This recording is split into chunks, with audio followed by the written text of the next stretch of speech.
The NBA draft lottery is just 1 week away, and the future of the Dallas Mavericks hinges a lot on the ping pong balls that will fall next Monday. Welcome into Mavericks Today by Chat Sports. I'm Jeffrey Cooperstein.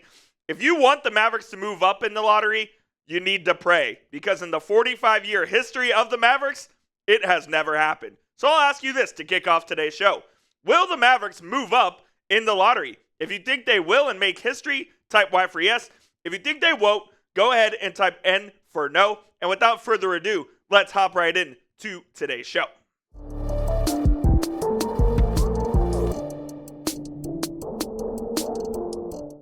You are watching Dallas Mavericks Today by Chat Sports. I am Jeffrey Cooperstein. Appreciate you tuning in here on a Monday. We got second round action coming up tonight. Obviously, the Mavericks are not in it, so we have some off-season things that we need to go and talk about. First, we can start with the NBA lottery odds. Let's just take a look at those. We showed you this again. I just want to refresh everyone's minds here. The odds for the Mavericks to get the top 4 picks are slim to none. 1.8% to get the number 1, 2% to get number 2, 2.2 to get number 3, and 2.5 to get number 4 for a combined percentage of 8.5% chance at a top 4 pick. They are much more likely to pick at either 11 or 12. The 11th, where they're currently slotted, is at 77.6%. 12th is at 13.5%. And then 13 and 14, it would take a miracle for the Mavericks to get there. But like I said, it wouldn't shock me, because the Mavericks always get banged in the lottery, and it would not shock me whatsoever if they moved down in this thing, given the prior history and luck of this team. And moving up, frankly, would be a miracle, in my opinion. If they end up with the top 4 pick, that would be the basketball gods just kind of correcting course, so to speak, and giving the Mavericks some sort of a lifeline. But since I do think the Mavericks are going to be picking around the number 11 pick, I did want to introduce you to 3 guys who I think the Mavericks could take if they do have that number 11 pick. So we're not going to talk about the likes of Cooper Flagg, of Ace Bailey, of Dylan Harper, of VJ Edgecombe today, but we are going to talk about some guys who I think are a little bit more realistic. Let's start with Kon Knueppel, the guard/forward out of Duke. If you watched Duke basketball throughout this season while you were trying to get a peek at Cooper Flagg, the other guy on Duke was Kon Knueppel, and he might have caught your eye, as he certainly did mine. He could be the best pure shooter in this draft, as he has a deep shooting range from all around the three-point arc, and I do think that's his difference-making skill in the league here. When Duke needed a bucket, it was Knueppel that they would turn to more often than not, and while Cooper Flagg was obviously the best player on Duke, you could argue that Kon Knueppel was number 2, and he might have been just as important to that Duke team last year. Now, they obviously fell short in March Madness, but I think Knueppel could have a long and prosperous career in the league as a guy who can score at a pretty damn high level. I think his ceiling is probably around 17 to 20 points a game. And if you're getting that in a first-round pick, you are really, really going to like it. Now, here are some of his player comps that I saw from some draft experts.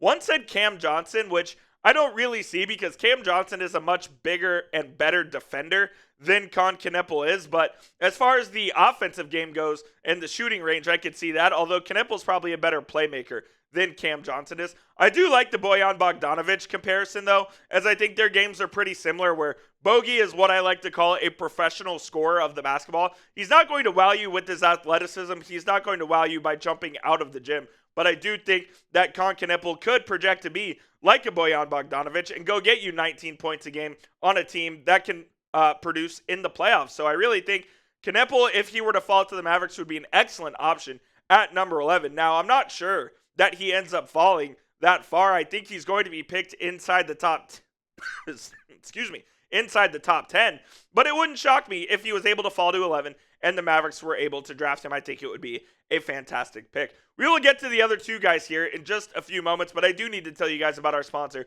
which of course is PrizePicks, America's #1 daily fantasy sports app. PrizePicks has over 10 million members and billions of dollars in awarded winnings, making daily fantasy sports accessible to all. You just pick more or less on at least 2 players for a shot to win up to 2,000 times your cash.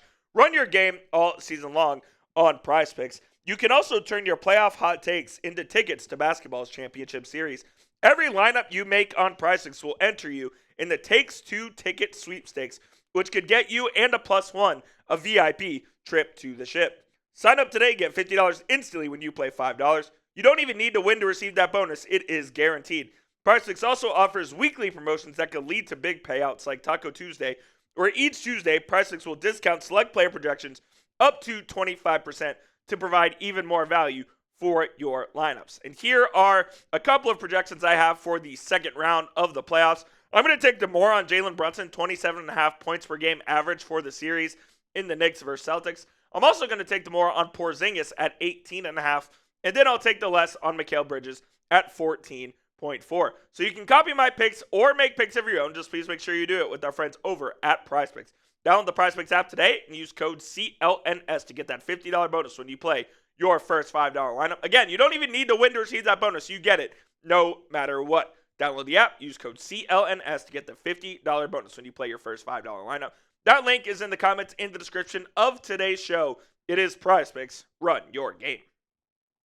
Noa Essengue is another name that we need to start familiarizing ourselves with here at Mavericks Today. The prospect out of France playing over in the main league over in Germany right now, but he is in the French national team setup as well, and is a guy who's been playing pro for a couple of years now. So let's see what Jonathan Givony, who is ESPN's draft expert, had to say on Essengue. He said he's nearing the home stretch of his season with 4 games remaining until the BBL playoffs start. He has been noticeably productive over the past 6 weeks, going 12 for 31 from 3 over the past 10 games, which is encouraging considering all of the other ways he impacts the game, and he doesn't turn 19 until December. Essengue creates matchup problems every time he steps on the floor, showing impressive speed, covering ground fluidly, getting off the floor quickly for dunks and offensive rebounds, and often being tasked with guarding point guards thanks to his quick feet and outstanding length.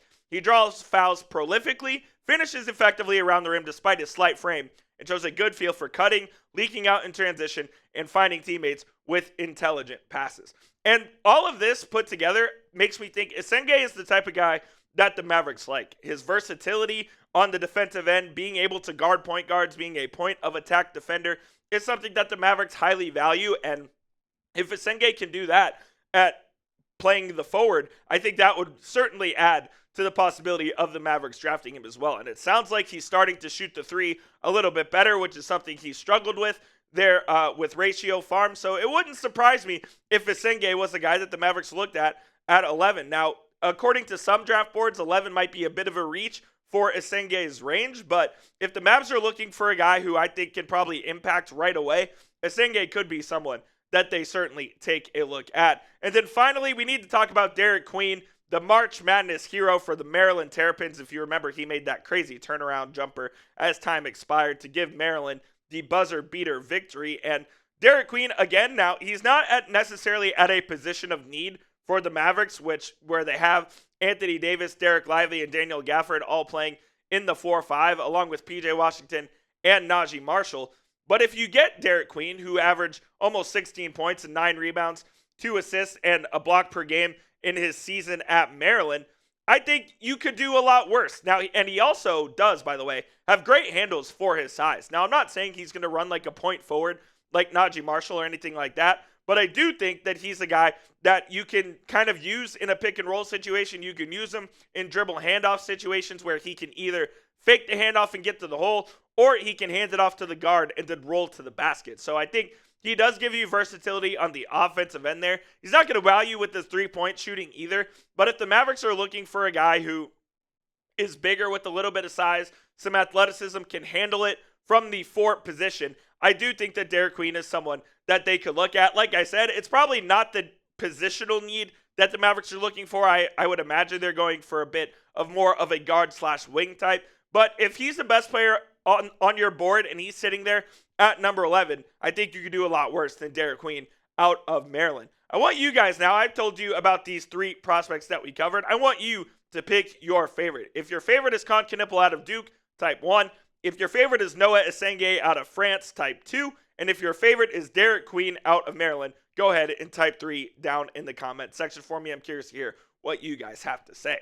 Like I said, we are about 7 days away from the NBA draft lottery. And as the news and rumors start to crank up around who the Mavericks might select in the 2025 NBA draft, we will keep you up to date right here on Mavericks Today. So hit that subscribe button, and we'll see you soon here on the channel.